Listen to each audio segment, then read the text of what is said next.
지금 미국 의회랑 암호화폐 시장에 동시에 긴장감이 감돌고 있습니다. 바로 오늘 아침 9시 워싱턴 DC에서는 연방정부 셧다운 종료를 위한 미국 하원 표결이 열릴 예정인데요. 이 41일째 불이 꺼져 있던 미국 정부에 다시 전기가 들어올지 결정이 되는 순간이죠.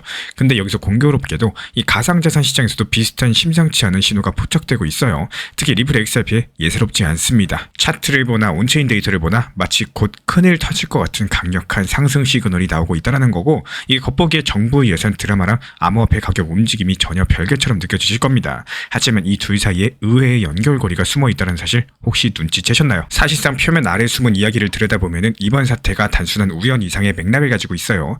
먼저 미국 정부 셧다운 이야기부터 짚어보겠습니다. 이번 셧다운은 무려 41일 동안 이어지면서 역대 최장 신기록을 세우고 있죠. 왜 이렇게 미국 정부 문이 닫혀 있을까요? 이 단순하게 예산이 없어서가 아니라 정치적인 힘겨루기 때문이었습니다. 올해 가을 연방 예산안이 의회에서 처리가 안 됐었는데요. 이 핵심 쟁점은 건강보험, 즉 오바마 케어 지원 연장 문제였었고, 이 민주당 같은 경우는 저소득층 의료보험 지원을 계속 하자라고 버텼고, 공화당은 이를 예산에서 빼자라고 맞섰습니다. 서로 한치도 양보하지 않다 보니까 10월 1일부터 정부 부처 예산들 끊기면서 연방 공무원들이 강제 무급휴가에 들어가면서 국립공원은 폐쇄됐고, 공항에서는 보안검색 인력 부족으로 비행기까지 줄줄이 지연되는 사태가 벌어졌죠.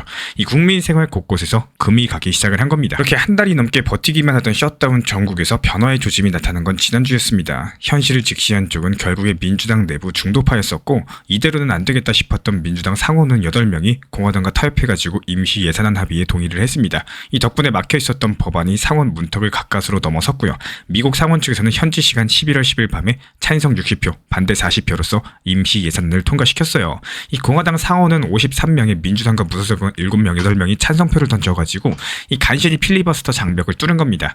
이렇게 해서 상원을 통과한 임시 예산안이 하원으로 넘어왔다라는 거예요. 이 법안들이 내년 1월 말까지 정부 예산을 임시로 연장을 하고, 일부 분야, 농업이나 군사건설, 의회 운영 이런 것들에 대해서는 내년 9월까지 예산을 확보하는 내용입니다. 대신에 미국 민주당 측에서 그렇게 넣으려고 했었던 오바마 케어 지원 연장 조항은 결국에 빠졌어요. 말 그대로 미국 정부 문부터 열고 보자, 이런 땜질 처방이라는 거고, 이제 남아있는 마지막 관문은 미국 하원 표결입니다. 공화당 마이크 존슨 하원 의장과 지도부 측에서는 하원도 이번 주 내로 빨리 처리하겠다라고 공언을 남겼고, 공화당이 하원 다수당이라서 표면적으로 통과가 유력해 보이지만 사실 공화당도 219석으로서 간신히 과반이라서 자중질환 변수도 있어요. 다행히 이번에는 당내 극우 강경파들도 이제 그만 끝내자라는 분위기가 강력합니다. 민주당 하원 원내대표 하킴 제프리스 측에서는 상원처럼 우리까지 물러서진 않겠다라면서 막판 반대를 외치고 있지만요. 미국 하원에서는 민주당 의석이 부족해서 현실적으로 법안을 저지하기가 어렵다라는 거예요. 결정적으로 공화당 원내대표 스티브 스컬리스가 하원 표결을 현지 시간 수요일 저녁 7시, 그러니까 한국 시간으로 오늘 오전 9시에 실시하겠다라고 밝히면서 일정도 확정이 됐습니다. 트럼프 대통령도 기자들이 이 예산안에 대해서 받아들일 거냐고 물어보면서 매우 좋다, 아주 빨리 나라를 다시 열게 될 것이다, 이러면서 사실상 승인 의사를 밝혔죠. 요컨대 내일 아침 9시에 운명의 투표만 통과되면은 41일 동안 이어진 연방정부 셧다운 사태는 공식적으로 종결되는 겁니다. 그렇게 길고 길었던 정치 극한 대치가 일단은 숨고르기에 들어서는 셈이겠죠. 그리고 한편 이와 별개로 보였던 리플 XRP의 이야기에도 알고 보면 길게 이어진 맥락이 있습니다. XRP가 암호화폐 시가총액 기준으로 한때 상위 3위 안에 들었던 유명 코인인데요. 이 전세계 송금 네트워크를 표방한 리플사의 토큰으로서 몇 년 동안 지지부진했었지만 올해 들어가지고 분위기가 달라졌고, 실제로 올해 초에 XRP 가격이 한때 $3 넘어서면서 큰 주목을 받았습니다. 그리고 그 이후는 조정 기간을 거쳐가지고 현재 $2 중반대에서 안정된 모습을 보여주고 있는데요. 이 많은 분들께서 XRP 이제 다시 한번 폭등하는 거냐, 이렇게 지켜보던 차에 드디어 심상치 않은 신호가 포착됐습니다. 그게 어떤 신호냐고요? 바로 기술적인 차트랑 온체인 데이터, 이 두 가지 모두에서 강력한 상승 시그널이 나타났다라는 거예요. 먼저 차트를 볼까요? 요즘에 투자 커뮤니티에서 XRP 차트 얘기가 부쩍 나오고 있는데, 애널리스트들이 입을 모아서 말하는 패턴이 한 가지 있습니다. 이 컵 앤 핸들 패턴이라고 과거 사례에서 급등 전조로 자주 언급되는 차트 모양이에요. 가격이 U자형으로서 저점 찍고 반등한 뒤에 잠깐 쉬어가는 손잡이 모양 조정을 거치는 그림입니다. 지금 XRP의 3일봉 차트가 딱 그런 형태를 그리고 있다는 거고, 물론 결정적인 마지막 퍼즐은 2.8달러 목선을 돌파하는지 여부입니다. 이 컵 모양의 상단 저항선이 2.8달러를 뚫고 올라서면은 비로소 패턴 완성으로서 간주가 되거든요. 그렇게 되면 기술적으로 봤을 때 5달러까지 추가 상승 여력이 열린다는 분석인 거고, 이 5달러라면은 현재 가격 대비 2배 정도니까 상당히 파격적인 목표 가격이죠. 그렇다고 해서 차트만 좋냐 하면은 또 그렇지가 않습니다. 온체인 지표도 XRP에 대한 매수 강화를 가리키고 있어요. 특히 90일 기준으로 현물 테이커 누적거래량 델타, 줄여가지고 CVD라는 지표가 있는데요. 이게 지난주에 6월 이후에 처음으로 테이커 바이 도미넌트, 우리말로 매수 우위 상태로 전환이 됐습니다. 이 조금 풀어가지고 설명을 드리자면은 시장에서 적극적으로 XRP를 사들이는 쪽이 팔려는 쪽보다 그 우위에 있다는 뜻인 거고, 쉽게 말씀드려서 싸게 살 수 있는 기회를 마냥 기다리시기보다는 지금 가격에서라도 사겠다, 이런 매수 주문이 많이 쌓여 있다는 겁니다. 이런 상황에서 가격이 조금만 내려와도 바로 매수세가 받쳐준다는 의미니까요. 수요가 그만큼 탄탄하다라고 볼 수가 있겠죠. 여기서 재밌는 거는 올해 6월 달에도 똑같은 신호가 포착이 된 적이 있다는 사실입니다. 이 코인데스크 보도에 따르면은 지난 6월 XRP의 이 CVD 지표가 매수 우위로 돌아섰을 때 불과 몇 주 만에 XRP 가격이 약 75% 정도 급등한 사례가 있었고, 물론 과거의 결과가 다시 그대로 일어난다는 보장은 없지만 시장 참가자들은 이런 데자뷰 같은 패턴에 주목할 수밖에 없겠습니다. 이번에도 그때처럼 큰 상승이 오는 거 아니냐, 이런 기대감 말이죠. 실제로 여러 가지 애널리스트들이 XRP가 연말까지 $5 갈 수도 있다는 전망을 내놓으면서 이 커뮤니티 분위기도 달아오르고 있습니다. 그리고 이렇게 미국발 셧다운 해제 뉴스랑 XRP 상승 모멘텀 뉴스를 살펴봤고요. 이 겉으로 전혀 다른 두 사건처럼 보여도 이 맥락을 짚어보시면요, 묘하게 맞물린 부분들이 있다라는 거, 이제 조금 더 깊이 들어가 보겠습니다. 지금 이 상황이 벌어진 구조적인 이유, 그리고 두 사건의 관계를 한번 분석해 볼게요. 먼저 워싱턴 전국부터 살펴봅니다. 이번에 셧다운 사태, 그러니까 사실 처음 있는 일도 아니죠. 이 미국의 제도적인 한계랑 당파 갈등들이 빚어낸 반복되는 현상에 가깝습니다. 이 미국 예산 같은 경우는 의회 승인을 받아야 되는데 상원과 하원이 모두 다 합의해야 됩니다. 게다가 상원 같은 경우는 과반만으로는 안 되고요. 60표 이상이 필요합니다. 현재 공화당이 상원 다수라고 해도 53석에 불과하니까요. 야당 협조 없이는 법안 하나 통과시키기도 어려운 구조를 가지고 있어요. 하원도 역시 마찬가지입니다. 이 공화당이 다수당이지만 불과 몇 석 차이의 근소한 우위라서 내분만 벌어지면 바로 표 계산이 틀어질 수도 있다는 거예요. 이런 권력 구도가 깔린 상태에서 여야가 강경하게 대치하면 연방 예산안이 정치적인 인질이 되기 십상인 거고, 실제로 미국에서는요 1980년대 이후에 크고 작은 정부 셧다운이 여러 번 반복되어 왔었죠. 특히 2010년대 들어가지고 양당 대립이 심해지면서 2013년 그리고 2018, 19년에 큰 셧다운을 겪었었고, 그때마다 막판에 극적으로 합의가 되곤 했었습니다.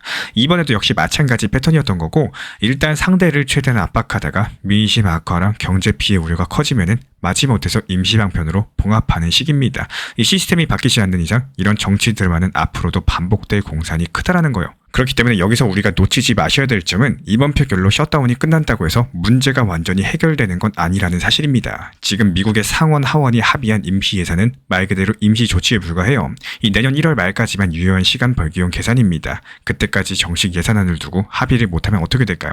또다시 동일한 대치 국면으로 돌아가게 되는 거고, 실제로 1월 말이 되면은 대선 이후에 새로운 판이 짜인 의회가 들어서게 되는데 이 정치적인 이해관계가 더 복잡해질 수도 있다는 거, 즉 근본적인 갈등인 예산안에 얽힌 정치 싸움이 해결되지 않는 한 셧다운 위기는 언제든지 재발할 수가 있습니다. 이 정부 재정의 구조적인 문제도 남아있고요. 이번에 간신히 위기를 넘긴 워싱턴이 과연 몇 달 뒤에는 성숙한 협치를 보여줄지 아니면은 또 벼랑 끝 대치를 반복할지 지켜보셔야 된다는 거예요. 그리고 XRP 상승 시나리오도 구조적인 측면에서 들여다볼 부분이 있겠습니다. 이 가격 차트랑 온체인 데이터가 보내는 시그널 뒤에는요, 시장 메커니즘과 투자 심리가 작동하고 있기 때문이에요. 먼저 차트 이야기를 좀 더 해보겠습니다. 컵앤 핸들 패턴이라는 것이 왜 중요할까요? 이 패턴은 결국에 많은 투자자들이 매매 형태가 누적돼가지고 만들어진 결과물입니다. 가격이 큰 U자 공선을 그렸다는 거는 일단 저점 찍고 일정 기간 바닥 다지기가 이루어졌음을 시사를 하고, 그리고 손잡이 구간에서 살짝 눌렀다가 다시 올라가는 모습들, 상승을 앞둔 마지막 조정으로 해석이 되곤 합니다. 이 투자자들이 이쯤이면 충분히 싸졌다 이러면서 서서히 매수에 나서지만 한 번에 급등시키진 않고 살짝 쉬어가는 단계랄까요? 그러다가 핵심 저항선을 돌파하는 순간에 기다렸다는 듯이 매수세가 폭발하면서 가파른 상승이 시작되는 것들이 전형적인 패턴입니다. 지금 XRP 차트에서 보이는 그림이 딱 그런 전형 패턴을 따라가고 있다는 건요, 이 시장 참여자들의 집단 심리가 상승적으로 기울고 있다, 이렇게 해석할 수도 있겠습니다. 그리고 온체인 지표는 또 다른 각도를 제공합니다. CVD 지표처럼 거래소 내부 체결 데이터를 분석한 수치는 겉으로 드러난 가격 움직임 이면에 누가 얼마나 적극적으로 사고 파는지를 알려줍니다. 현재 XRP의 CVD가 매수 우위로 돌아섰다는 건요, 지금 가격이 싸다 싶으면 그냥 바로 산다, 이런 투자자들이 많아졌다는 뜻이라고 앞서 설명을 드렸었죠. 이런 것들이 주로 큰 손들의 매집 신호로 해석이 되고, 왜냐면 일반 개인 투자자들은 상승 초입에서는 오히려 조심하거나 늦게 따라붙는 경향이 있는데, 가격이 오르기 전에 미리 시장가로 털어넣어서 사들이는 주체는 보통 정보를 빨리 캐치한 큰 손일 때가 많거든요. 다시 말씀드려서 하면서 눈에 보이지 않던 고래들이 슬슬 움직이기 시작했다라는 징후일 수가 있다는 거죠. 하지만 여기서 주의할 점도 있겠습니다. 이 차트든 온체인이든 어떤 신호든 100% 확실한 것은 없다라는 사실이요. 이 시장은 늘 여러 가지 변수가 얽혀있고 차트 패턴 역시 성공할 수도 실패할 수도 있습니다. 컵 앤 핸들 패턴이라고 해도 예상과 다르게 2.8달러 돌파에 실패하면은 무위로 돌아가겠죠. 그리고 또 CVD가 매수 우위라고 해도 갑작스런 외부 악재로 분위기가 반전되면요. 또 순식간에 매수세가 끊길 수도 있습니다. 이 기술적인 신호는 확률 게임일 뿐이지 그 자체로 미래를 보장해주진 않는다는 걸 기억하셔야 돼요. 이 특히나 암호화폐 시장은 변동성이 크다 보니까 여기서 중요한 거는 지금 XRP에 나타난 상승 모멘텀이 어디까지 이 펀더멘털에 근거한 것인지도 생각해 보셔야 됩니다. 단순하게 차트상의 수급 변화로 단기 급등이 나올 수는 있겠지만요. 지속적으로 가격을 끌어올리려면은 결국에 기술 채택 확대를 하거나 사용 사례 증가 같은 근본적인 힘이 뒷받침돼야 됩니다. 이런 부분들 냉정하게 짚어보는 것도 반드시 필요하겠죠. 이제 두 사건의 연결고리를 한번 말씀드려볼까요? 이 겉보기의 워싱턴 정치 뉴스랑 XRP 차트 뉴스가 전혀 상관없어 보이지만 이 시장의 큰 그림에서 보면은 교집합이 생기는 부분이 분명히 있습니다. 그 중에 하나가 투자 심리랑 거시 환경이라는 거고, 만약에 내일 하원 표결이 순조롭게 통과돼가지고 정부 셧다운이 종료된다면요. 적어도 미국의 단기 정치 리스크는 해소가 되기 때문에 이런 것들이 금융시장 전반에 안도감을 줄 수 있는 재료라는 거. 이 최근에 글로벌 시장에서는 인플레이션 완화랑 금리 동결 기대감으로 위험자산 투자 심리가 살아나고 있었는데 여기에 정치 리스크까지도 하나 거친다? 이 투자자들의 마음이 한결 가벼워질 수가 있겠죠. 이렇게 되면은 증시를 비롯한 위험자산 시장에 돈이 더 쉽게 들어올 수가 있는 거고, 암호화폐도 그 흐름에 완전히 독립적이진 않다라는 거예요. 여기까지의 내용을 토대로서 실전 투자 관점에서 어떤 인사이트를 얻을 수가 있을까요? 이 뜨거운 뉴스에 흥분하기 전에 한 걸음 떨어져서 생각의 흐름을 정리해보는 게 중요합니다. 저라면 먼저 이렇게 해볼 것 같아요. 우선 XRP 관련된 기술적인 온체인 신호가 나왔을 때 왜 이런 움직임이 나오나 이렇게 이유를 찾아봤을 겁니다. 혹시나 최근에 XRP의 특이한 호재나 소식이 있었나 살펴보고, 만약에 없었다라고 했을 때 순전하게 시장 내부 수급이 바뀌고 있구나 이렇게 가설을 세우겠죠. 그리고 자연스럽게 누가 사고 있는 걸까를 궁금해하게 될 겁니다. 앞서 말씀드린 것처럼 CVD 지표 변화로 밀어보면은 이 큰손 투자자들이 조용히 매집 중일 가능성을 생각할 수가 있어요. 그러면은 그 사람들이 뭘 기대하고 살까를 또 추측해보겠죠. 혹시 XRP ETF 승인이라거나 대형 파트너십 같은 게 나오려나? 또 정보를 미리 아는 건가? 이런 식의 추측도 충분히 가능하다라는 거고, 어디까지나 추측이겠지만 합리적인 의심 범위에서는 분명히 해볼 만한 생각입니다. 그 다음으로 차트를 보면서 구체적인 매매 전략 시나리오를 그려봅니다. 2.8달러 돌파 여부를 핵심 이벤트로 정하면서 두 가지 경우를 상정해보는 거예요. 먼저 시나리오가 2.8달러를 강력하게 뚫고 올라오는 경우, 이때는 거래량 급증을 동반하는지 확인할 겁니다. 이건 진짜다 싶은 신호가 확인되면요. 그때부터 비중을 늘리거나 추격 매수를 할지 판단할 수가 있겠죠. 목표가는 5달러 근처로 설정해볼 수가 있을 거고, 다만 목표 가격에 도달하기 전에 분할 매도로 수익 실현도 세워둘 겁니다. 너무 욕심부리다가 되돌림에 이득을 날리지 않도록 XRP 4달러 부근에서 일부 익절하고 나머지는 추세를 보면서 가져간다든지 뭐 이런 식이겠죠. 그리고 두 번째 시나리오, XRP 2.8달러 돌파에 실패하고 내려오는 경우입니다. 이때는 패턴 실패 가능성이 크다 보니까 손절매나 혹은 관망으로서 전환할 타이밍이겠죠. 저는 개인적으로 중요한 지지선으로서 2.5달러 정도를 볼 텐데 그 아래로 떨어지면은 애초에 상승 과정이 깨졌다라고 보고 미련 없이 정리할 것 같습니다. 이런 식으로 상승과 하락 두 방향을 모두 그려보는 거, 그리고 각각에 대비한 행동 원칙을 미리 정해두는 게 투자에서 가장 중요한 포인트입니다. 그리고 또 하나 고려하는 거는 거시 변수입니다. 아까 말씀드렸던 것처럼 미국 정치 이슈가 어떻게 전개되는지도 관심을 기울일 부분인데요. 내일 표결 결과가 만약에 좋지 않게 나온다? 그러면 시장에 일시적인 충격이 올 수 있기 때문에 그때는 전체 투자 비중을 줄여서 방어적으로 갈 수도 있겠죠. 반대로 표결이 무사히 끝나면은 위험자산 선호 분위기가 이어질 테니까 공격적으로 전략을 펼칠 근거가 하나 생기는 셈입니다. 이렇게 뉴스 이벤트랑 기술적인 분석을 종합적으로 엮어가지고 생각해보시면요. 어떤 시나리오가 펼쳐져도 당황하지 않고 대응이 가능하게 됩니다. 결국에 중요한 건 남의 말을 휘둘리지 않고 스스로 논리를 세워보는 훈련인 것 같아요. 지금처럼 XRP 5달러 간다더라 이런 소문에 무턱대고 뛰어들기보다는 왜 그런 전망이 나오는지 직접 자료도 찾아보고 내 기준에서 그 가능성을 몇 점쯤 줄 건지를 판단을 해보는 겁니다.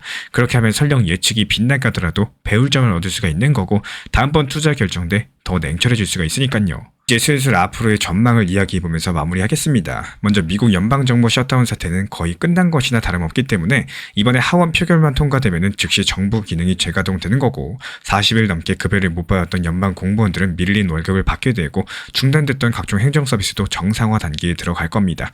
이 시장도 최악은 면했다라면서 안도하는 분위기가 형성될 가능성이 높겠고, 다만 아까 강조드린 것처럼 이건 어디까지나 임시 봉합일 뿐이라는 거, 내년 1월이 되면은 또 한 번 예산 시한이 찾아오면서 여전히 해결되지 않은 쟁점은 남아있겠죠.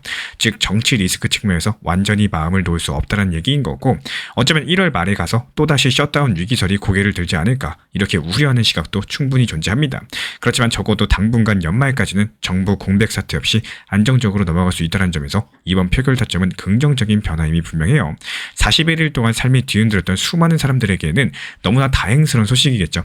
부디 이번 사태가 정치권에 큰 교훈을 남겨가지고 앞으로는 이렇게 국민 생활을 담보로 하는 이런 극단 대치가 반복되지 않기를 바랄 뿐입니다. 암호화폐 시장 전망도 한번 그려볼까요? 많은 분들께서 지금 XRP에 나타난 강세 신호들이 연말 상승 랠리로 이어질지 촉각을 곤두세우고 있습니다. 이 베스트 시나리오대로 XRP가 2.8달러 돌파에 성공하고 목표로 거론된 5달러 선 근처까지 상승하게 된다면은 이런 것들이 XRP 역사상 전례 없는 신기록이 되겠죠. 2017년 말에 불장 때도 못 가본 길이거든요. 아마 시장에서는 리플의 귀환이라면서 엄청난 화제가 될 겁니다. 이 자연스럽게 다른 알트코인들까지도 투자 심리가 번지면서 올해 연말 크립토 시장에 미니 불꽃 축제가 펼쳐질지도 모르겠습니다. 특히 XRP가 업계 주요 플레이어인 만큼 그 움직임들이 암호화폐 산업 전반에 주는 상징성도 상당히 클 거고요. 다만 잔뜩 부푼 기대감 뒤에는 찾아오는 위험도 경계할 줄 아셔야 됩니다. 가격이 단기간에 가파르게 뛰면요, 차익 실현 매물들이 한꺼번에 나오면서 변동성이 커지기 마련이겠죠. 예를 들어서 정말로 XRP가 5달러 언저리까지 단숨에 상승한다? 그 다음에는 상당한 조정이나 출렁이 올 가능성도 높겠습니다. 결국에 중요한 거는 지속 가능성인데요. 이 XRP가 정말로 새로운 가격대에 안착하고자 한다면 일시적인 흥분을 넘어서 꾸준한 거래량 뒷받침과 추가 호재 뉴스가 따라가줘야 될 거예요. 그런 요소가 없이 가격만 앞서 나가면은 결국에 거품처럼 꺼질 수 있음을 지난 시장 사이클들이 보여줬으니까요. 그리고 개인 투자자분들께서는 이런 변동성의 시기에 자신만의 원칙을 지키는 것이 무엇보다 중요하다라는 말씀 드리고 싶습니다. 셧다운이니 XRP니 뉴스가 쏟아져도 냉정하게 자신의 포지션을 점검하는 계기로 한번 삼아보세요. 이미 XRP를 오래 들고 계셨던 분들은 이번 상승 모멘텀에 맞춰가지고 목표 매도가를 재설정할 필요가 있겠죠. 욕심부리지 말고 여기까지 오르면 판다, 이런 기준을 분명히 해두는 겁니다. 또 반대로 지금 막 뛰어들까 고민 중이신 분들은 아까 말씀드린 대로 시나리오별 계획을 한번 세워보세요. 어디까지 오르면 수익 실현을 할지, 어느 선이면 손절할지 미리 정해두고 진입하면 한결 마음이 편합니다. 이런 긴 흐름에서 보자면은 시장의 상승과 하락은 늘 교차한다라는 거, 정부 셧다운 같은 대형 악재도 결국에 지나가면서 반대로 가상자산의 과열도 언젠가 식기 마련이겠죠. 중요한 건 그 파도의 흐름을 미리 읽고 대비하는 일일 거예요.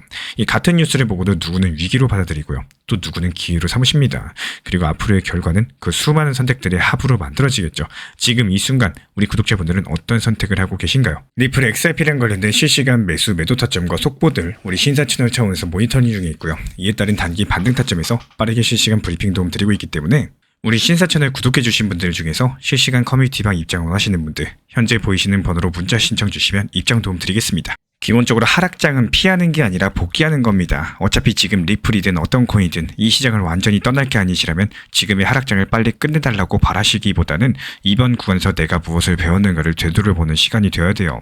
이 대부분의 투자자분들께서 하락장만 오면 언제 끝나냐, 얼마까지 떨어지냐, 이런 생각만 하시죠. 정작 중요한 거는 그 하락이 어떤 흐름으로 진행됐는지를 체감하시는 겁니다. 예를 들어가지고 이번에 리플이 3,000원 초반까지 내려갔다가 다시 3,600원 부근까지 반등이 나왔죠. 이 구간을 그냥 떨어졌다가 올랐다로만 기억하면 아무런 의미가 없습니다. 그때 하락이 몇 시간 동안 이어졌는지, 한국 시간 기준으로 내가 깨어있는 낮이었는지, 아니면 새벽에 미국장일 때였는지, 어떤 타이밍에서 매수세가 들어왔는지, 이런 것들을 세세하게 복귀하셔야지 다음 하락장에서 감정이 흔들리지가 않으실 거예요. 이 가령에 만약 이번에 3,000원 초반 구간에 미리 분할 매수를 걸어놨었다면 평단가를 훨씬 더 낮출 수가 있었고 3,600원 근처의 반등 구간에서 일부 수익을 챙길 수도 있었을 겁니다.